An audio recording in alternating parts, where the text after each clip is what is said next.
আসসালামু আলাইকুম এভরিওয়ান। নাদিয়ার রান্নাঘরে সবাইকে স্বাগতম জানাচ্ছি। বিরিয়ানি পছন্দ করে না এমন মানুষ খুঁজে পাওয়া দায়। যখন বাড়িতে মাংস থাকে না কিন্তু বিরিয়ানি খেতে ইচ্ছা করে, কি করবেন তখন? তখন মাংসের পরিবর্তে ঘরেই তৈরি করে ফেলতে পারেন দারুণ মজার ডিমের বিরিয়ানি। আজকে আমি আপনাদের সাথে সহজভাবে ডিম বিরিয়ানির একটি রেসিপি শেয়ার করছি। আশা করছি আমার আজকের রেসিপিটি আপনাদের ভালো লাগবে এবং কাজে আসবে। তো চলুন রান্নাটা শুরু করা যাক। একটি বাটিতে 8টি সিদ্ধ ডিম নিয়েছি। সামান্য পরিমাণ লবণ এবং সামান্য পরিমাণ হলুদ দিয়ে ডিমগুলো মেখে নিচ্ছি।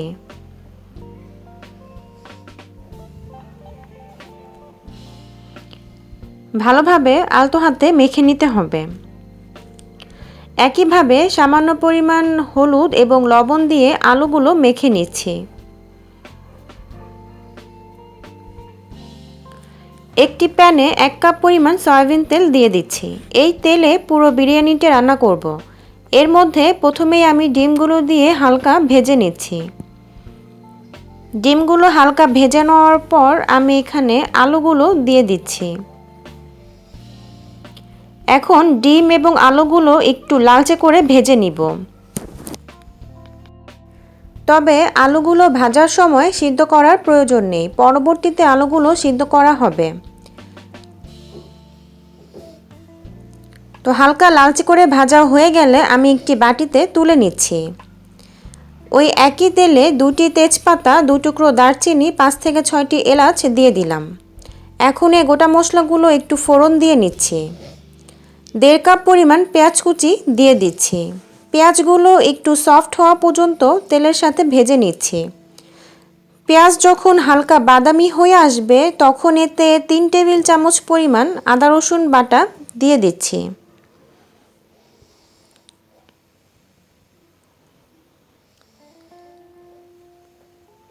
স্বাদমতো কিছুটা লবণও দিয়ে দিচ্ছি।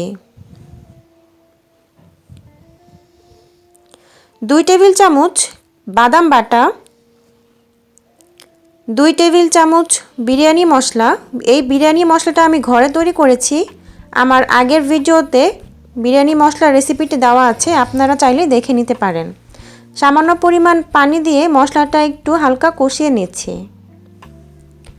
হালকা কষানো হয়ে গেলে 1 টেবিল চামচ পরিমাণ লাল মরিচের গুঁড়ো এবং 1 টেবিল চামচ পরিমাণ জিরা গুঁড়া, 2টি টমেটো পেস্ট, টমেটোটা আমি ব্লেন্ডারে পেস্ট করে নিয়েছি।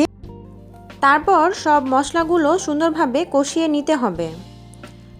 ভালোভাবে কষিয়ে নিতে হবে যতক্ষণ না মশলার উপরে তেল ভেসে ওঠে।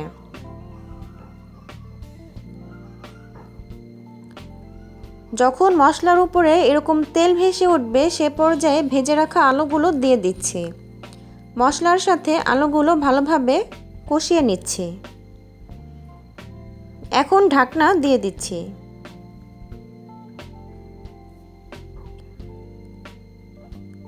আলুগুলো মশলার সাথে আরও কিছুক্ষণ মিশিয়ে তাতে আগে থেকে ভেজে রাখা ডিমগুলো দিয়ে দিচ্ছি।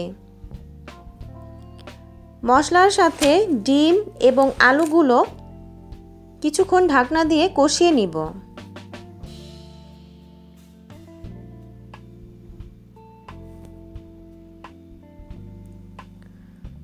কিছুক্ষণ পর 4টি কাঁচামরিচ ফালি করে দিয়ে দিচ্ছি এবং পরিমাণ মতো পানি দিয়ে দিচ্ছি। এই পানিতে আলুগুলো পুরোপুরি সিদ্ধ করে নিতে হবে। নেড়েচেড়ে সব কিছু সুন্দরভাবে মিশিয়ে নিচ্ছি। ঢাকনা দিয়ে দিচ্ছি। পানি যখন ফুটতে শুরু করবে তখন 1/4 কাপ পরিমাণ টক দই এবং 1 চামচ পরিমাণ চিনি দিয়ে দিচ্ছি। যেহেতু টক দই দিয়েছি, টক দইয়ের টক ভাবটা ব্যালেন্স করার জন্য সামান্য পরিমাণ চিনি দিয়েছি।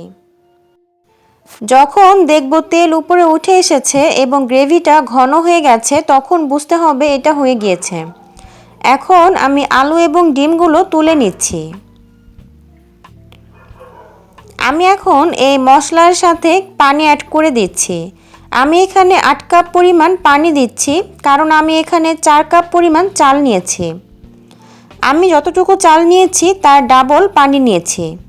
মশলার সাথে পানি মিশিয়ে নিচ্ছি। যখন পানি ফুটতে শুরু করবে স্বাদমতো কিছুটা লবণ, 2 টেবিল চামচ ঘি, 1 টেবিল চামচ পরিমাণ বিরিয়ানি মশলা, 3টি আস্ত কাঁচামরিচ, 2 টেবিল চামচ পরিমাণ পাউডার মিল্ক এবং 1 টেবিল চামচ পরিমাণ কেওড়া জল দিয়ে দিচ্ছি। তারপর এতে আগে থেকে ধুয়ে পানি ঝরিয়ে রাখা চালগুলো দিয়ে দিচ্ছি। সব কিছু সুন্দরভাবে মিশিয়ে নিচ্ছি। ভালোভাবে সব কিছু মিশিয়ে আমি এখন ঢাকনা দিয়ে দিচ্ছি। 8 থেকে 10 মিনিটের মতো অপেক্ষা করব। 10 মিনিট পরে ঢাকনা খুলে দেখে নিচ্ছি, পানি পুরো টেনে গিয়েছে, দেখতেই পাচ্ছেন। চুলার আঁচটা এ পর্যায়ে একদম লোতে রেখে সব কিছু ভালোভাবে মিশিয়ে নিচ্ছি। এখন আমি এখানে আগে থেকে রেখে দেওয়া আলু এবং ডিমগুলো অ্যাড করে দিচ্ছি।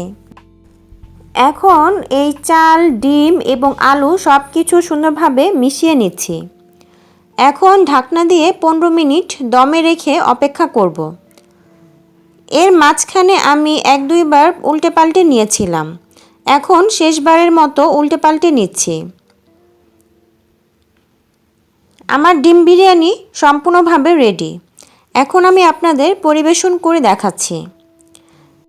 দেখে নিশ্চয়ই বুঝতে পারছেন বিরিয়ানি খুব সুন্দর ঝরঝরে হয়েছে এবং চালগুলো পারফেক্টলি সিদ্ধ হয়েছে। আশা করছি আমার আজকের রেসিপিটি আপনাদের ভালো লেগেছে। ভালো লাগলে বাসায় অবশ্যই ট্রাই করবেন। আর আমার ভিডিওতে একটা লাইক দিবেন আর চ্যানেলটি সাবস্ক্রাইব করতে একদমই ভুলবেন না। সবাই খুব বেশি ভালো থাকবেন। পরবর্তী আরও একটি রেসিপি দেখার আমন্ত্রণ জানিয়ে আজকে এখানেই বিদায় নিচ্ছি। আল্লাহ হাফেজ।